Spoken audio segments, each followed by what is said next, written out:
On continue, Inch'Allah, à la suite. Je relis le verset qu'a évoqué le Cheikh Rahimahullah. Il a dit Inna rabbakumullahu alladhi khalaqa as-samawati wal arda fi sittati ayyamin thumma istawa 'ala al-'arsh yughshi al-layla an-nahara yatlubuhu hathitha.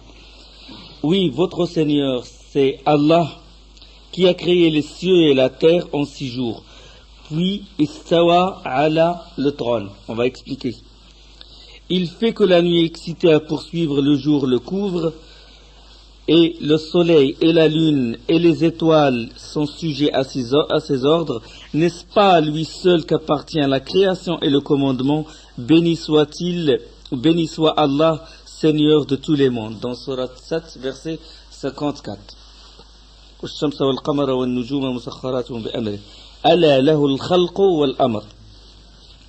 Donc Allah subhanahu wa ta'ala a créé les cieux et la terre en 6 jours. En 6 jours, pour des raisons que seul Allah connaît.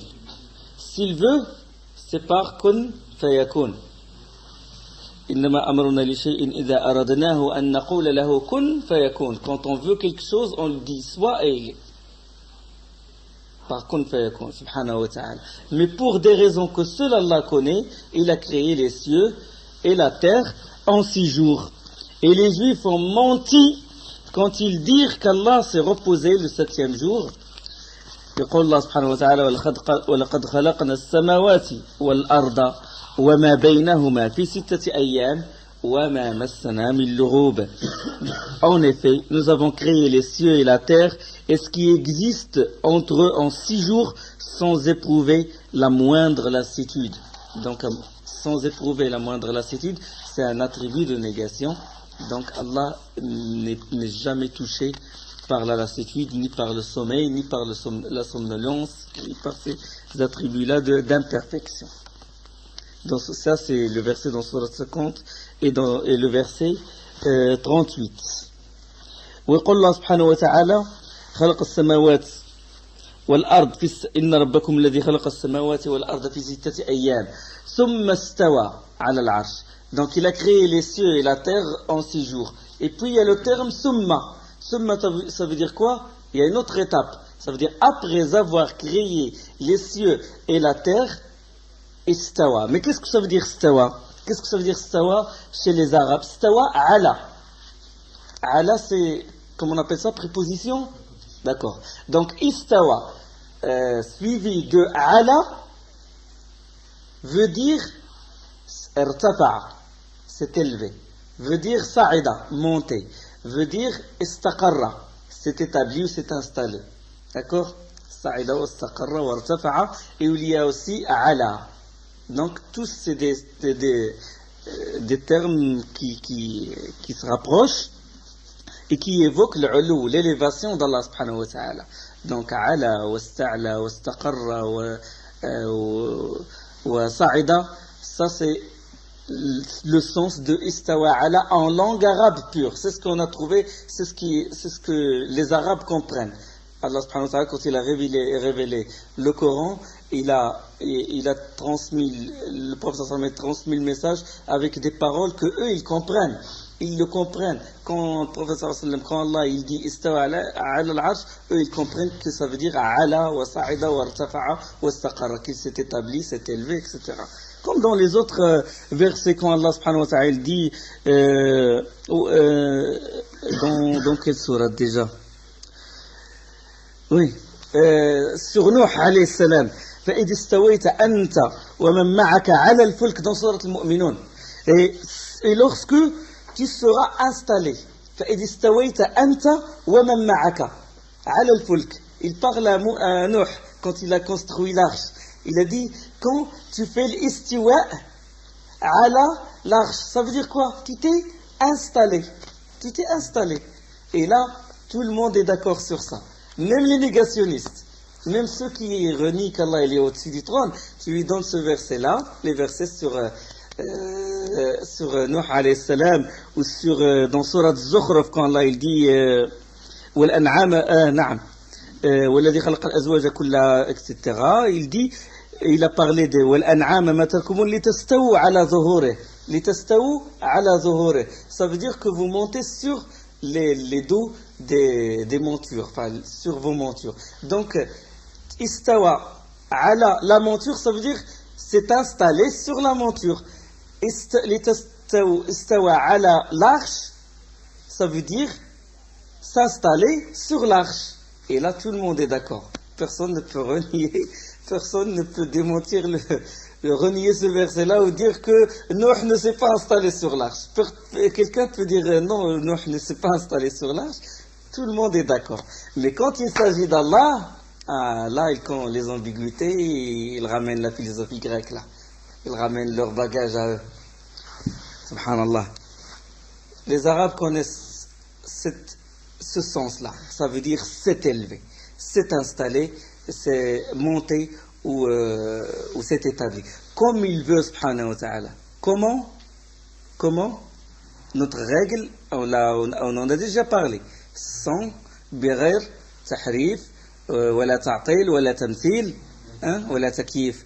D'accord? Sans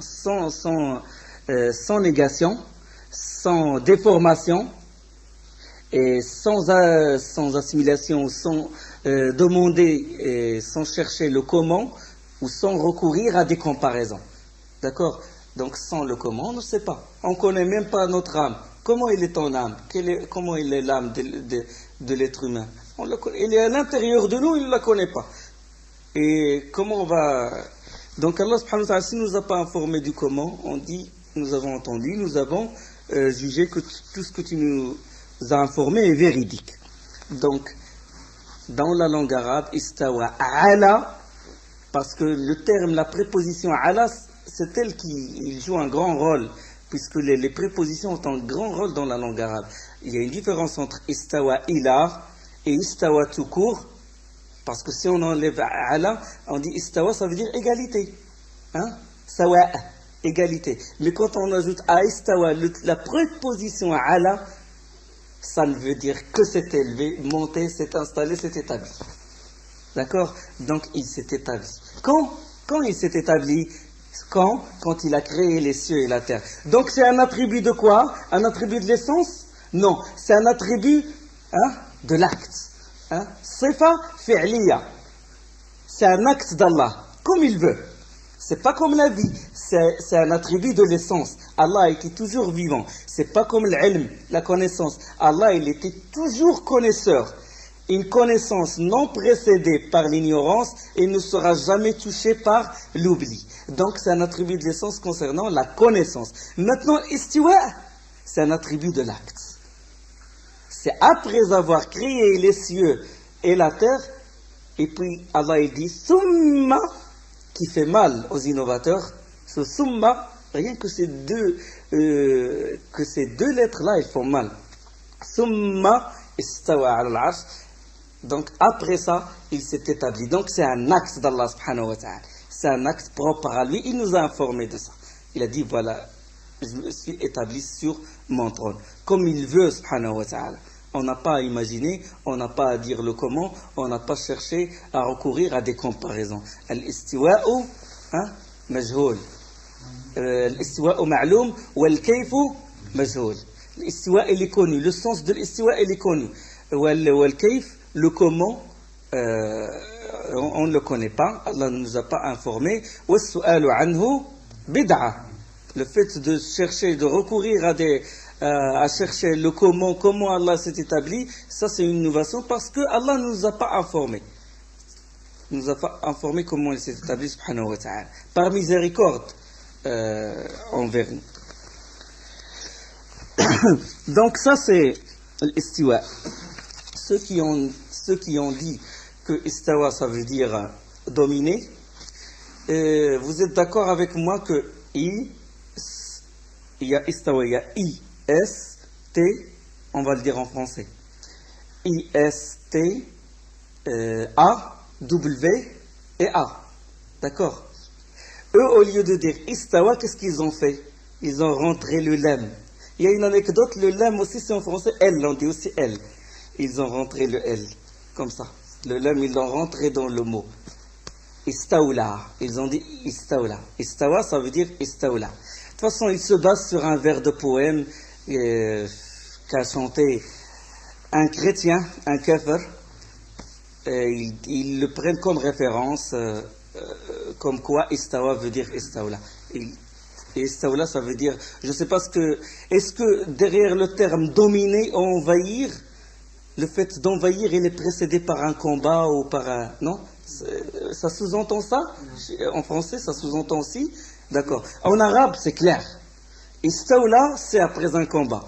Et il y a une histoire à propos de ça. C'est qu'un imam, il a commencé à expliquer des versets comme ça qui parlent de l'istiwa. Et il a dit Istawla, ça veut dire envoyer. Et il y a un débutant, un campagnard, il ne sait rien du tout. Et il lui a dit, d'accord, il a dominé, il a envahi, mais à qui appartenait le trône avant qu'il l'envahisse? C'est normal, c'est la raison. Faites-la. À qui appartenait, puisqu'il l'a envahi? Et pourquoi exactement le trône? Pourquoi il n'a pas envahi les cieux, la terre et tout? Pourquoi exactement le trône? Ça, quand ils tombent dans des ambiguïtés, quand ils cherchent... Pourquoi? Parce que leur grand-père, Aristote, a donné une définition et ils l'ont extrapolée sur le dogme religieux et ils sont tombés dans ce genre. On ne va pas aller loin dans ce sujet-là. De toute façon, il s'est élevé, subhanahu wa ta'ala, comme il veut, sur son trône. La suite du verset, il s'est élevé sur le trône, il fait que la nuit excite à poursuivre, le jour le couvre, et le soleil et la lune et les étoiles sont sujets à ses ordres. N'est-ce pas à lui seul qu'appartient la création et le commandement? Béni soit-il, ou béni soit Allah, Seigneur de tous les mondes. Donc, Allah nous a évoqué les signes, les signes qui prouvent qu'il est le Seigneur et qu'il est le seul qui doit être adoré. Et à la fin, il a dit à lui appartient la création et l'ordre, d'accord? Donc, et le commandement. ويقول الشيخ رحمه الله, il dit le Seigneur, Allah c'est l'adoré. وَالرَّبُّ هُوَ الْمَعْبُودِ. Donc, puisque c'est le Seigneur, le Créateur et tout, c'est lui qui dirige l'univers, c'est lui qui doit être adoré, donc c'est lui l'adoré, c'est l'adoré. Et il dit, il donne la preuve dans le Saint-Coran, dans le Coran, et il dit, ô être humain, adorez votre Seigneur qui vous a créé, ainsi que ceux qui vous ont précédé. Ça c'est le verset dans Surat Al-Baqarah. Ya ayyuhan nas u'budu rabbakum alladhi khalaqakum walladhina min qablikum. Il donne la preuve qu'on doit l'adorer. Donc c'est un verbe en impératif. Ô être humain, adorez votre Seigneur. Adorez votre Seigneur qui vous a créé, ainsi que ceux qui vous ont précédé. Peut-être serez-vous pieux. Pour vous, il fit de la terre une couche, et du ciel une structure bien construite. Il fait tomber l'eau du ciel, par elle il fait sortir des fruits pour votre subsistance. Ainsi donc, ne donnez pas des rivaux à Allah maintenant que vous savez. Donc il a dit au début de la sourate, du verset, adorez Allah qui vous a créé, vous ainsi que ceux qui vous ont précédé. Il a fait il a fait la terre pour vous une couche où il a créé la terre pour vous, il a stabilisé pour vous, et il a fait du ciel une structure bien construite, et c'est lui subhanahu wa ta'ala qui fait tomber l'eau du ciel, ça veut dire des nuages, et il fait sortir des fruits, etc. Et il dit subhanahu wa ta'ala après, ne donnez pas des rivaux. فَلَا تَتَّخِذُوا لِلَّهِ فَلَا تَجْعَلُوا لِلَّهِ أَنْدَادًا وَأَنْتُمْ تَعْلَمُونَ. Donc rivaux, égaux, nid, regardez, nid, ça veut dire égal. Et quand on lève le nun et on met le dad, ça devient dad, contraire. Donc dad c'est le contraire et nid l'égal, rival, d'accord? Nid c'est rival. On ne doit pas donner à Allah des rivaux qui doivent l'égaler, soit dans la seigneurie, soit dans la connaissance de l'ghaib, soit dans la législation, l'ordre religieux, soit dans le droit d'être adoré. On ne doit pas invoquer autre que lui, subhanahu wa ta'ala. On ne doit pas lui donner des rivaux. Parce que ça, c'est shirk. La suite, il évoque, qu'est-ce qu'il a évoqué? Donc là, il a évoqué qu'on doit adorer Allah subhanahu wa ta'ala, parce qu'on sait que le premier ordre c'est Tawhid, et puis Tawhid c'est la base, et puis à partir de Tawhid se ramifient les autres prescriptions. Quand Allah subhanahu wa ta'ala il dit وَمَا أُمِرُوا إِلَّا لِيَعْبُدُوا اللَّهَ مُخْلِصِينَ لَهُ الدِّينَ حُنَفَاءَ. Il ne leur a été recommandé que d'adorer Allah, en lui vouant un culte exclusif, en étant sincère dans cette adoration. Hunafa, on a expliqué ce que ça veut dire. Hanif, ça veut dire droit vers l'unicité et écarté du shirk. D'accord? Hunafa. Wa yuqimuna as-salat, et ils accomplissent la salat. Wa yu'tuna az-zakat, ils s'acquittent de la zakat, parce que du tawhid se ramifient les autres prescriptions. Nul n'est en droit d'être adoré, je ne dois pas obéir aux autres tawarit, aux autres rebelles, aux autres idoles. Je ne dois pas les aimer. Je dois m'allier avec les alliés d'Allah. Je dois aimer Allah subhanahu wa ta'ala. Je dois faire la salat. Je dois donner la zakat. Donc c'est des ramifications de tawhid. C'est la base. Daraballahu mathalan kalimatan tayyibah. Allah il a donné comme parabole une bonne parole. Kalimatan tayyibah. Kashajaratin tayyibah. Comme un bel arbre. Asluha thabit. Ils tiennent bien, fermement, par terre, il a des racines, et ses branches vont vers le ciel. Il donne ses fruits, chaque fois par la permission de son Seigneur. Donc Tawhid, c'est une parole, c'est dire et agir. Fruits, il a parlé de fruits, parabole. Les fruits du Tawhid. Sinon, le Tawhid ne se réduit pas à la prononciation et à la simple véridicité. Nul n'est en droit d'être adoré. Acte du cœur, l'amour, la crainte, la vénération, la volonté qui pousse à l'acte du corps. Donc, dire et agir. يقول ابن كثير قال ابن كثير الشيخ رحمه الله il a évoqué la parole d'Ibn Kathir. الخالق لهذه الأشياء هو المستحق للعبادة. Ibn Kathir c'est عماد الدين أبو الفداء إسماعيل ابن عمر القرشي الدمشقي. Il est de Damas. Al-Hafiz, c'est un grand savant de hadith aussi. Il est célèbre et le livre d'exégèse de son tafsir, il est très célèbre et il fait partie des élèves de Ibn Taymiyyah rahimahullah, et il est mort en 774, l'année 774 de l'Hégire. Ça c'est Ibn Kathir. Il a dit le créateur de toutes ces choses est le seul digne d'adoration.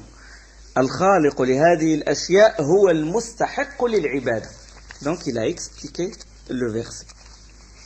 Donc ça montre aussi l'implication, l'unicité de Rububiyya, l'unicité Tawhid al-Rububiyya, il implique Tawhid al-Uluhiyya. L'unicité dans la création, dans la gérance, dans la royauté, il implique l'unicité de l'Uluhiyya, ça veut dire l'unicité de l'adoration.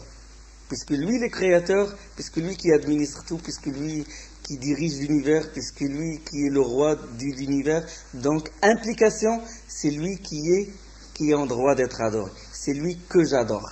D'accord? Donc il y a une implication que le grand exégète Ibn Kathir rahimahullah a montré ici. Et là, il évoque, Cheikh rahimahullah, il évoque A'mal al-Ibada. Il dit, parmi les différentes façons ou manières d'adoration prescrites par Allah, telles que l'islam, l'iman et l'ihsan, il y a entre autres l'invocation dans la prière, la peur, l'espérance, la confiance, l'aspiration, la crainte, la révérence, les autres actes du cœur. Donc il dit, parmi les différentes façons d'adoration prescrite par Allah, il y a l'islam. L'islam, il rentre, parce que l'islam, il rentre dans les actes d'adoration. D'accord? Que tu témoignes, que tu pries, que tu jeûnes, que tu t'acquittes de l'aumône, ce sont des actes. Donc, ce sont des actes qui font partie de l'adoration. Donc, l'adoration, c'est un terme général. Et l'iman, c'est un degré plus haut, que l'islam. Et l'ihsan, c'est la foi parfaite. D'accord? C'est un degré plus haut que l'iman. D'accord. Donc ça, tout ça, l'iman, l'ihsan, l'islam, l'iman, l'ihsan, ils font partie de l'ibadat, ils font partie des adorations. Et plus en détail, il a donné Cheikh, rahimallah, il a parlé de l'invocation. D'accord? De l'invocation. Il a dit l'invocation fait partie de l'adoration. Je ne veux pas détailler sur l'iman parce qu'on va en parler, il y aura hadith de Jibril et on va en parler, Inch'Allah, en détail. Donc il a dit, entre autres, parmi ces adorations, il y a l'invocation, il y a le dua. Il a commencé par dua parce qu'à son époque, la majorité du shirk, c'était dans l'invocation des tombes, etc. Il a dit l'invocation fait partie de l'adoration. D'accord? Il fait partie de l'adoration. Il fait partie de l'ibada. Donc, l'invocation, c'est l'une des plus importantes des adorations, au point que le prophète sallallahu alayhi wa sallam, il dit ad-du'a'u huwa al-ibada. L'invocation, c'est l'adoration. C'est comme s'il y a l'égalité entre l'invocation jusqu'au point où la salat, on l'appelle invocation. Normalement, en langue arabe, la salat, ça veut dire dua, ça veut dire l'invocation. Et puisque la grande partie de la salat est formée de dua, ihdina as-sirata al-mustaqim, parce que la Fatiha, c'est un dua. Il commence par la louange, Alhamdulillah Rabbil Alamin, Ar-Rahman Ar-Rahim, Maliki Yawmiddin. C'est la règle du dua. Tu loues Allah.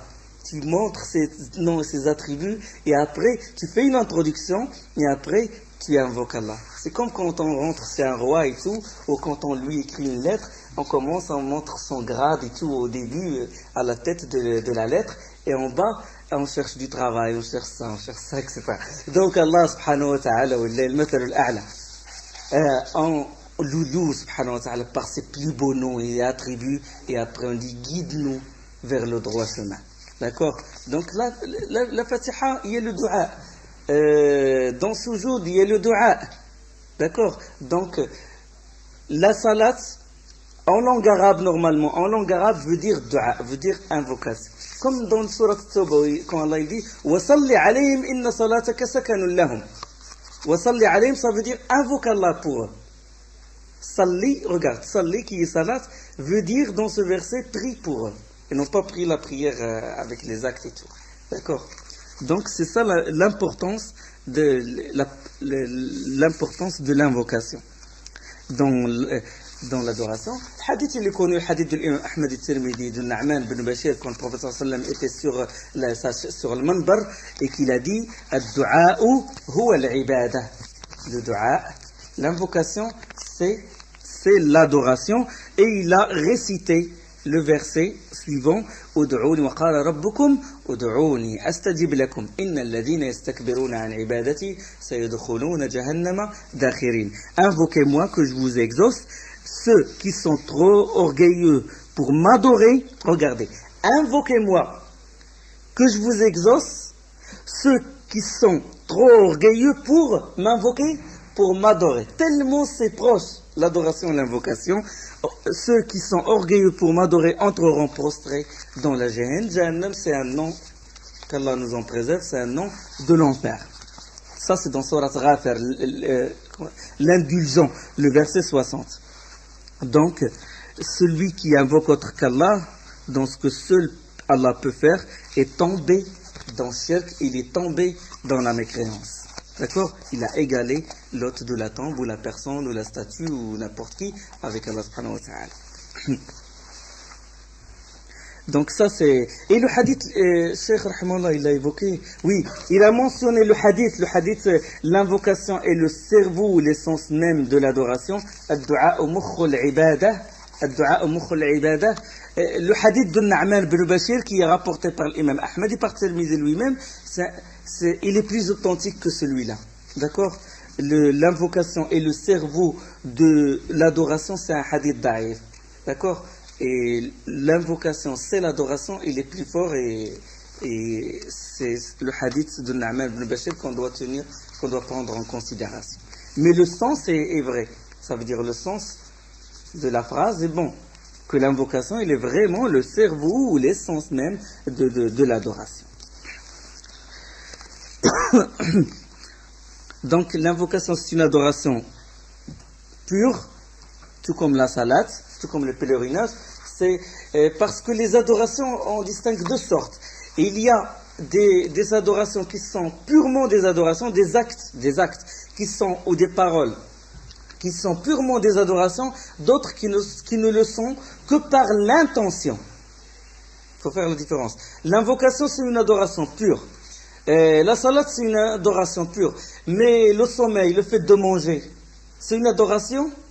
Il n'est adoration que s'il est précédé par le bismillah, d'accord, et par le fait d'avoir une intention quand tu manges, c'est de renforcer ton corps dans l'adoration d'Allah et de remercier à la fin et d'être reconnaissant, dire alhamdulillah à la fin, d'accord. Donc ça, quand il est précédé par cette intention-là, il est considéré comme adoration. De même le sommeil, quand il est précédé par l'adkar et tout, les invocations, et tout en faisant les ablutions, avant, précédé par les ablutions, c'est considéré comme une adoration. Donc ça, c'est un acte, mais si la personne il dort comme ça, sans invocation et tout, ce n'est pas une adoration. De même s'il mange, il rentre comme ça, il prend un sandwich, comme ce qu'ils font dehors, il mange en courant, il y a ni bismillah, ce n'est pas considéré comme adoration. Mais quand il s'assoit, il suit la sunna du prophète sallallahu alayhi wa sallam, il dit bismillah ar-Rahman ar-Rahim, c'est considéré comme adoration. Donc il y a des actes, des paroles qui sont considérés, qui sont eux-mêmes des adorations. Et il y a d'autres qui ne le sont que par l'intention qui les précède. D'accord? Et c'est pour ça que tous les actes, normalement, c'est quand Allah il dit وَمَا خَلَقْتُ الْجِنَّ وَالْإِنسَ إِلَّا لِيَعْبُدُونَ. Je n'ai créé les djinns et les humains que pour qu'ils m'adorent. Que pour qu'ils m'adorent, ça veut dire que tous leurs actes doivent être précédés par une bonne intention. S'il s'agit d'adoration pure, ben, il n'y a pas de problème. S'il s'agit des choses de la vie, l'achat, la vente, les négoces, le mariage et tout ça, il doit être précédé par une bonne intention, jusqu'à ce qu'a dit le prophète sallallahu alayhi wa sallam, quand la personne il fait le rapport sexuel avec sa femme, c'est considéré comme une ibada, comme sadaqa. Et sadaqa, ça fait partie des adorations. Jusqu'au point où les compagnons s'étonnèrent, ils ont dit comment la personne, il essaie de... c'est son plaisir. Comment on peut dire du plaisir de la personne ou que c'est une adoration? Et le prophète sallam leur a expliqué, il a dit, voyez-vous que s'il dirige ce plaisir-là dans le haram, dans le zina, est-ce qu'il sera châtié? Est-ce qu'il méritera le châtiment? Ils ont dit certes, envoyé d'Allah. Oui, il a dit de même s'il le met dans le halal, c'est considéré comme une adoration. Ça c'est le sens du hadith en gros. Je ne l'ai pas respecté textuellement. D'accord? Donc tous les actes finalement, s'ils sont précédés par une bonne intention, sont considérés comme des adorations. Et il dit, rahimahullah, il a donné dalil. Il a donné dalil sur l'invocation. Et il a aussi, bon, là il y a autre chose aussi très importante sur l'invocation pour renforcer ce que dit Cheikh rahimahullah. Et le hadith du prophète quand il dit ad-du'a huwa al-ibada, pourquoi? Pourquoi? Parce que c'est un dua pur et parce que là, on a dit que salat dans la langue arabe veut dire invocation, et parce que le serviteur d'Allah est convaincu, quand il invoque Allah, il y a beaucoup de choses là qui interviennent. Quand il invoque Allah, il est convaincu qu'Allah l'entend. Sinon, il ne va pas l'invoquer. Donc, il est convaincu qu'Allah entend son invocation. D'accord. Donc, conviction, qui dit acte du cœur. Donc, il y a l'adoration intérieure, il y a l'acte du cœur. Donc, il y a la confirmation, la conviction. Même s'il invoque d'une invocation secrète, même s'il est dans les ténèbres, même s'il est chez lui, renfermé chez lui, il sait qu'Allah l'entend. Il y a cette conviction. Donc, acte du cœur. Il y a autre chose. Il y a qu'il est convaincu qu'il connaît sa situation. Maintenant, Sami', Alim, il entend et il connaît sa situation. Il connaît sa situation. Et qu'il le voit, subhanahu wa ta'ala. Donc quand il invoque, il sait qu'il entend. Il est convaincu qu'Allah l'entend. Il est convaincu qu'Allah le voit.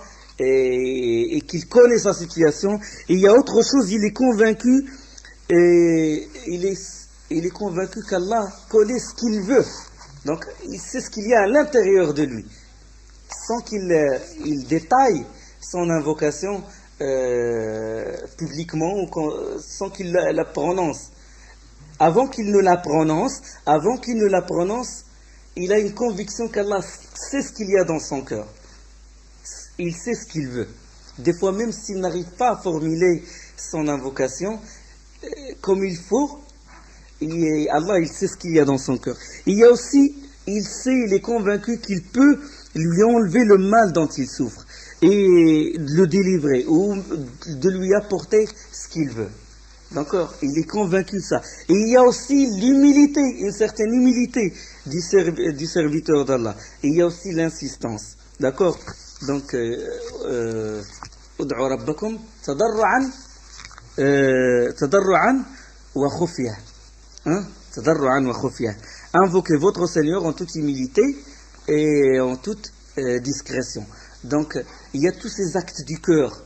Et la conviction, la connaissance, il y a cette vénération, il y a la parole exprimée avec la langue.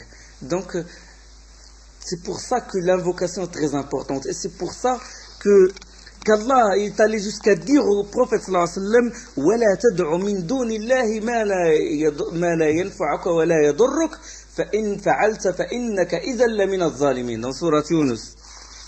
Et n'invoque pas en dehors d'Allah ce qui ne peut te profiter ni te nuire. Et si tu le fais, tu seras alors du nombre des injustes. Allah il s'adresse au prophète sallallahu alayhi wa sallam. Donc l'invocation d'autres avec Allah, c'est un acte grave, c'est un acte d'association et de mécréance. Quand il dit, et si tu le fais, tu seras alors du nombre des injustes. Injuste dans ce verset, le terme zalimin, ça veut dire associateur, ça veut dire shirk, comme a dit Luqman dans Surat Luqman, ya bunayya la tushrik billah inna ash-shirka la zulmun azim. Quand Luqman il exhortait son fils, il dit oh mon fils, ne fais ou ne donne pas des associés à Allah. Si tu donnes des associés, le fait de donner des associés à Allah, c'est une injustice énorme, donc ce verset expliqué par l'injustice dans ce verset-là, il est expliqué par l'association dans le verset de Surat Luqman. Dans une autre risala, le Cheikh rahimahullah, il a dit que les associateurs de notre époque sont plus graves, sont pires que les associateurs de la première jahiliya, de ceux qui ont vécu avec le prophète sallallahu alayhi wa sallam, ou ceux les mécréants qui ont affronté le prophète sallallahu alayhi wa sallam. Parce que les premiers associateurs, ils adorent avec Allah des idoles, les wali, les anges, etc. Ça, il a évoqué dans une autre risala qui s'appelle Kashf Shubuhat, le dévoilement, si vous voulez, des ambiguïtés. Une autre risala très, très, très intéressante. Il a dit les associateurs de notre époque sont pires. Parce que ceux que le prophète sallallahu alayhi wa sallam a confrontés, ils invoquaient les idoles, ils invoquaient Lat, Wal-Uzza, Hubal, Zil Khulasa et Manat et les autres temples quand ils sont dans l'aisance. Mais quand ils sont dans des situations graves, ils s'adressent directement à Allah. Ils invoquent Allah directement et il a donné la preuve. Il a donné beaucoup de preuves dans le Coran. Il dit, subhanahu wa ta'ala, dans Surat 17, 67, il dit, et quand le mal vous touche en mer, ceux que vous invoquez en dehors de lui se perdent. Dans une autre façon de traduire, ceux que hors lui vous invoquez s'égarent, et il ne reste que lui. Et quand il vous sauve et vous ramène à terre, vous vous détournez, l'homme reste très ingrat. وإذا مسكم الضر في البحر ضل من تدعون إلا إياه فلما نجاكم إلى البر أعرضتم وكان الإنسان كفورا. Quand ils sont dans un bateau et tout, et quand le bateau il va faire naufrage, ils s'adressent directement à Allah, les associateurs de la première époque, qui a confronté le prophète sallallahu alayhi wa sallam. Et quand Allah les ramène à la terre ferme, là ils oublient. Et ils invoquent les autres divinités. Mais de notre époque, dans les situations critiques, ils invoquent autre qu'Allah. dans une situation critique. Quand il y a eu le tremblement de terre en Égypte, quand il y a eu le tremblement de terre, les maisons ils s'écroulent. Tu sais où, subhanallah, vous savez où ils sont allés? La tombe de Sitt Zainab, Cheikh al-Badawi. Ils ont couru vers cette tombe-là. Ils tremblent devant cette tombe-là pour qu'il les sauve de ce tremblement de terre. Pire que les associateurs de la première époque. Subhanallah, dans des situations critiques comme ça, ils courent vers leurs idoles. Et ils donnent dalil, ils donnent sur l'invocation. De toute façon, les preuves sont nombreuses. Il dit, rahimallah, voici l'évidence divine dans le Saint-Coran, et votre Seigneur a dit, invoquez-moi, je vous répondrai. Ceux qui refusent par orgueil de m'adorer entreront bientôt en enfer avec humiliation. C'est le verset qu'on a évoqué. وَقَالَ رَبُّكُمْ ادْعُونِي أَسْتَجِبْ لَكُمْ إِنَّ الَّذِينَ يَسْتَكْبِرُونَ عَنْ عِبَادَتِي سَيَدْخُلُونَ جَهَنَّمَ دَاخِرِينَ. Dans l'autre aussi, ça parlant de dua, parlant de l'invocation. Maintenant, Cheikh Rahimahullah, il commence à évoquer les actes du cœur. Les actes du cœur, et il a la peur, il a évoqué la peur, le khawf, le raja, le khashya, l'inaba, le raghba, le rahba, tous ces actes du cœur. Et on va discuter, Inch'Allah, après, on va parler pourquoi il a évoqué les actes du cœur. Pourquoi il a parlé de la crainte, de la vénération, pourquoi il a dit la peur fait partie de l'ibad, la peur fait partie de l'adoration, la crainte fait partie de l'adoration, la vénération fait partie de l'adoration. On va expliquer pourquoi, pour répondre à les sectes qui l'ont combattu à son époque, pour leur répondre. Et parce certains ont mal compris la peur, ont mal compris la khashya, la crainte, ont mal compris la vénération, ont mal compris l'yaqin, la conviction, la certitude, ont mal compris ces actes du cœur-là. Et aussi pour répondre à d'autres qui ont nié carrément la crainte, l'amour, la vénération, et qui ont réduit la foi à la seule véridicité, au seul tasdiq. D'accord? Donc il répond aux deux extrêmes. Des innovateurs de son époque et qui... Donc ça, il a parlé de ces actes du cœur. Il dit wal khawf min al ibada. Mais avant, est-ce qu'il a parlé d'un autre acte? Avant de parler de la peur, avant de dire wal khawf min al ibada, la peur fait partie de l'adoration. Le premier acte du cœur dont il a parlé, il a dit quoi? Au début de la sira, au début de la risala. Il a parlé de l'amour. Il a parlé de l'amour. Il a parlé de l'wala ou al-bara, de l'alliance, de professer la confession de l'wala, l'alliance avec les alliés d'Allah, les aimer, et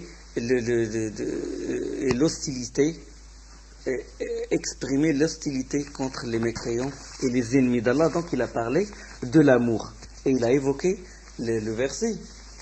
لا تجد قوما يؤمنون بالله واليوم الآخر يوادون من حد الله ورسوله. Tu ne trouveras jamais des gens qui croient en Allah le jour du jugement dernier, se lier d'amitié avec ceux qui dénient Allah et son messager. Il a dit au début, celui donc qui obéit au prophète, pratique le monothéisme et croit en un seul et unique Dieu, ne doit jamais se soumettre ni lier amitié avec le prophète. Donc il a commencé par, le premier acte du cœur, c'est l'amour. D'accord? Il a commencé par l'amour parce que l'amour, c'est le pilier de Tawhid. Rokn al-uluhiyya, mahabba. L'amour. Ibrahim alayhi salam, Khalil. Et le khulla, c'est le sommet, c'est l'un des hauts degrés de l'amour. Donc il a évoqué l'amour et il a évoqué l'alliance et le désaveu. Il a dit, celui qui obéit à Allah, celui qui pratique le monothéisme ne doit pas se lier d'amitié avec les ennemis d'Allah, avec les dénégateurs et tout. Il a expliqué cet amour-là, il a donné le dalil dans Surat al-Mujadala, que l'amour d'Allah, il exige qu'on s'allie avec lui, qu'on l'aime et qu'on aime ses alliés et qu'on les prophètes, et le prophète en prière, le prophète sallallahu alayhi wa sallam, notre prophète, les autres prophètes, les compagnons. D'accord? Les compagnons et les autres, les meilleurs qui sont des 3 premiers siècles, etc., etc. Les alliés d'Allah. Donc l'amour, tu aimes les alliés d'Allah et tu haïs et tu détestes et tu exprimes clairement la haine et l'inimité contre les ennemis d'Allah. Donc le wala ou le bara. Donc l'amour, il exige qu'on suive le prophète sallallahu alayhi wa sallam. Qul in kuntum tuhibbuna Allah fattabi'uni yuhibbukum Allah. Si vous aimez vraiment Allah, suivez-moi, Allah vous aimera. Comme Allah il dit dans Surat Al-Imran. Donc il exige qu'on suive la sunna du prophète sallallahu alayhi wa sallam. On le suit extérieurement et intérieurement. Premièrement. La deuxième, c'est s'allier avec les alliés d'Allah et montrer l'hostilité envers les ennemis d'Allah. D'accord? Donc ça c'est le wala al-bara. Et non pas comme il a évoqué cet amour-là, il l'a éclairci pour répondre aux soufis qui étaient à son époque. Aux soufis qui étaient à son époque. C'est la déviation dans l'amour d'Allah qui a causé les plus grandes les chutes des empires et tout, le fait de s'allier avec les ennemis d'Allah, le fait de les faire venir chez soi, le fait de les aider et tout, c'est ça qui a cassé durant toute l'histoire islamique, comment l'empire abbasside est tombé, comment sont rentrés les Tatars, c'est à cause de ça. Ils ont fait rentrer les juifs et les chrétiens, les ennemis d'Allah dans les postes qui sont élevés et tout, et parce qu'il y avait des hommes, des imams qui prêchent ce genre d'amour, l'amour qui dit amour de toutes les créatures. Il faut aimer toutes les créatures, l'amour soufi, l'amour de toutes les créatures. Il n'y a pas aimer et détester, non. Lui il dit il faut avoir, ils ont transformé ça, enfin ils ont changé un peu parce que c'est très voyant de dire aimer toutes les créatures. Les créatures, ils ont dit il faut avoir rahma. Mais le sens, c'est la base soufi, la graine soufi, il est toujours là. Donc ils ont dit aimer toutes les créatures. Et quand on aime toutes les créatures, on va aimer Iblis ou Pharaon, on va aimer les ennemis d'Allah, on les laisse rentrer chez nous, et jusqu'à ce qu'ils nous cassent notre pays, jusqu'à ce qu'ils touchent à notre honneur, à nos biens et tout. Il y avait beaucoup d'exemples. De ça. Il y a comme une personne qui le défend, comme Ibn al-Farid, Ibn Arabi, Muhyiddin Ibn Arabi. Comment il explique l'amour? Je vais vous donner des vers de poèmes. Il dit وَقَدْ كُنْتُ قَبْلَ الْيَوْمِ أُنْكِرُ صَاحِبِي إِذَا لَمْ يَكُنْ دِينِي إِلَى دِينِهِ دَانِي. Avant, je faisais beaucoup de reproches à mon compagnon parce que il ne confessait pas la même religion que la mienne. Ça, j'explique les vers de poème. Et il dit فَأَصْبَحَ قَلْبِي قَابِلًا كُلَّ حَالَةٍ. Maintenant, mon cœur, tellement il a l'amour, qu'il accepte toute situation. D'accord? Toute situation. فَمَرْعًا لِغُزْلَانٍ وَدِيرٌ لِرَهْبَانِ. Une prairie où pètent les gazelles, ou une maison, ou une bâtisse, où sont les rabbins. Ça veut dire je vais aimer tout le monde. Je ne sais pas ce qu'il veut dire par Mar'al li Ghuzlan. De toute façon, je l'explique comme textuellement. Mar'a, c'est un endroit, une prairie où mangent ou broutent les gazelles. Est-ce que c'est le sens propre, le sens figuré? Allahu a'lam. Wadirun li Ruhbani, il dit maison pour les rabbins. Wa baytun li Awtani, un temple où se trouvent les idoles. Wa Ka'batu Ta'ifi, la Kaaba où tourne autour le Ta'if, le pèlerin. Wa alwahu Tawratin, et les tablettes où sont écrits la Torah. Wa mushafu Qur'ani, et les feuilles du Coran. Adinu bidin al-hubbi ayna tawajjahat raka'ibuhu. Je prêche, je te confesse la religion de l'amour là où il m'emmène. Fal-hubbu dini wa imani. Et l'amour, c'est ma religion et ma foi. Quelqu'un qui prêche, quelqu'un qui confesse ce genre de dogme, il aime les adorateurs d'idoles, il a les rabbins, il aime toutes les sortes tous les autres religieux, quoi. Amour. C'est un amour, ça. C'est un amour, c'est un amour. Mais ce n'est pas l'amour que veut Allah subhanahu wa ta'ala. C'est pas l'amour que veut Allah subhanahu wa ta'ala. Donc, ce genre de dogme qu'on prêche et tout, ça fait dévier toute la communauté et ça la casse et ça la détruit. Ça l'use et ça le détruit, ce genre de dogme, quand ils comprennent mal l'amour d'Allah subhanahu wa ta'ala. Et c'est pour ça que dans ses livres, et dans beaucoup de ses livres, les soufis qui ont vécu, les grands soufis, et même Abu Hamid al-Ghazali qui a été touché aussi par ce genre de soufisme, c'était en 400, la rentrée des croisés, c'était quand? C'était 492 de l'Hégire. Il dit lui-même dans son livre, je ne sais pas si j'ai la page, il dit lui-même qu'il s'est retranché